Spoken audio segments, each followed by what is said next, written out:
When the Ottoman Empire set its eager sights on the land of Egypt, they found in their way a familiar foe, the Mamluk Sultanate.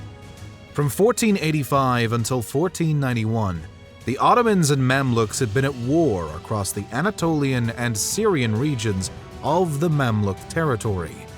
The conflict ultimately resulted in an unstable peace treaty and no clear victor, thus foreshadowing the sequel that would soon come. Both the Ottoman Empire and the Mamluk Sultanate were determined to seize overarching control of the Middle Eastern region, a rivalry that had become far more serious after the Ottoman conquest of the Byzantine capital of Constantinople. The Ottomans were on the rise, while the Mamluks were no longer at their peak, something that their adversaries fatally noticed. Hey, Nikолай J here. Thank you for being here and for constantly watching our history videos. Your relentless support and interest mean the world to us. All of our videos require many hours of researching, writing, creating assets, and animating. As we try our best to provide as many high-quality videos as possible, we could definitely use some help. The best way to directly support our work is to become a YouTube member or a Patreon. This is by no means mandatory, but if you do so, you will get ad-free early access to all of our videos, credit at the end of each project, access to parts and assets of our next videos, and even get to vote on topics. Your membership will help us bring you more of the content you love and ensures that we can continue creating and sharing all these documentaries together. The links are down in the description and pinned comment. Thank you very much for your consideration. Sultan Selim was the man to take action. It was he who, at the helm of the Ottoman Empire, decided that it was time for more expansion, and in the process, the dismantling of the Mamluk Sultanate. With the Ottomans being a strong Sunni Muslim empire that had just defeated the Shia Safavids in Persia, Selim saw an open door and took it. He vilified the Mamluks. The Sultan declared that the Mamluks were allied to the Safavids and were oppressors, calling all those who aided them to be heretics. Thus, in 1516, Selim and his men began a march toward Mamluk Egypt. It's believed that both armies numbered around 60,000 men. But the Ottoman Empire had a clear advantage in the form of having a highly trained and far more experienced force. The Mamluks are believed to have relied heavily on conscripts from farmlands, which had inadvertently triggered the start of a food shortage, as many farmers either attempted to run and hide, while others accepted their draft and joined the fighting force. The Ottomans were furthermore highly equipped with guns and cannons, showing a clear favor before the battle even began.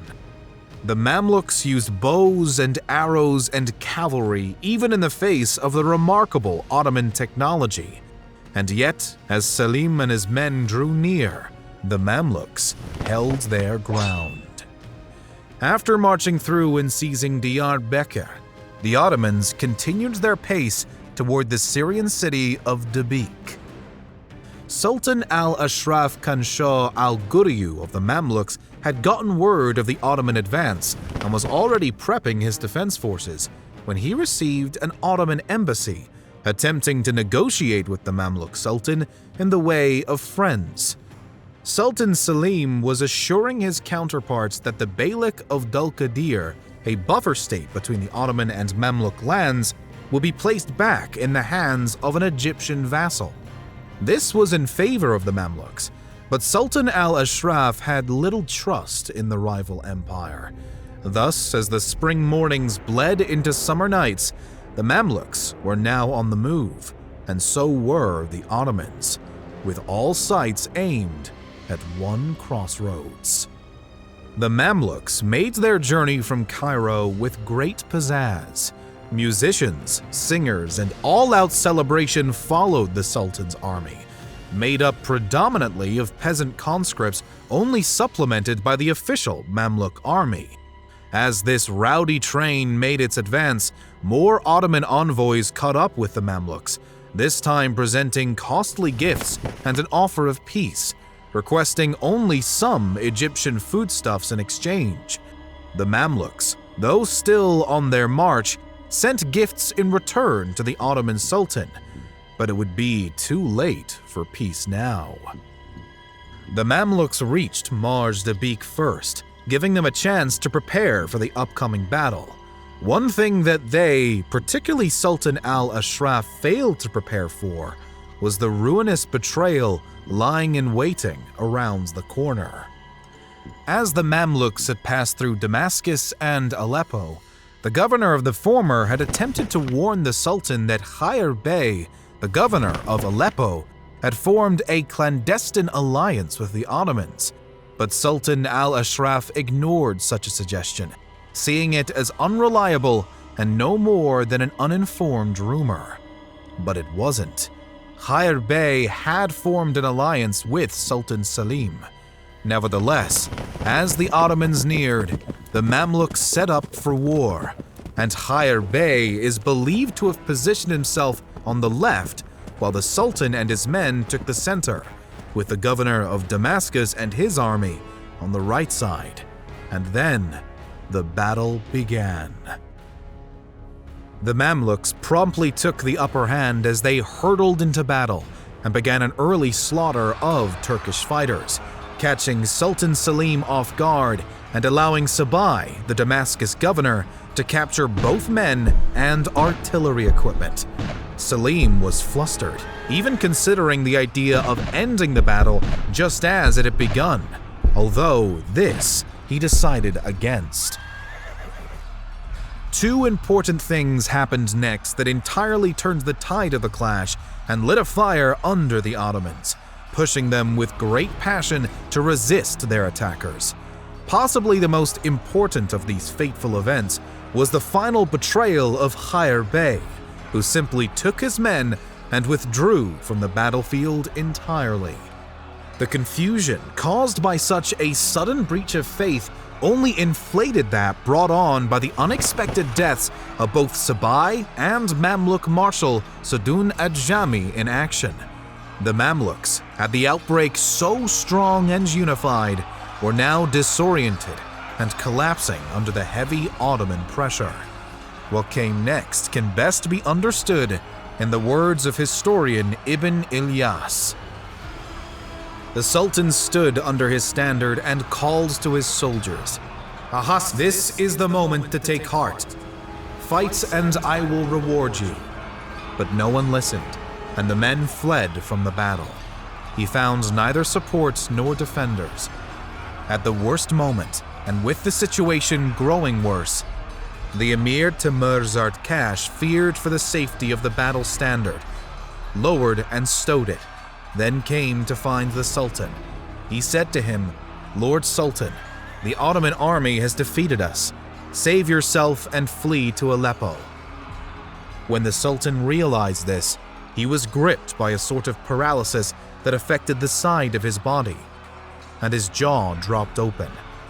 He asked for water, which was brought to him in a golden goblet. He drank some, turned his horse to flee, advanced 2 paces, and fell from his saddle. After that, little by little, he surrendered his soul.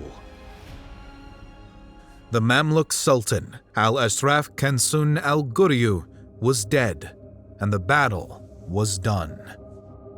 How the Sultan had died exactly is to this day unknown, but he never made it out of Dabiq alive.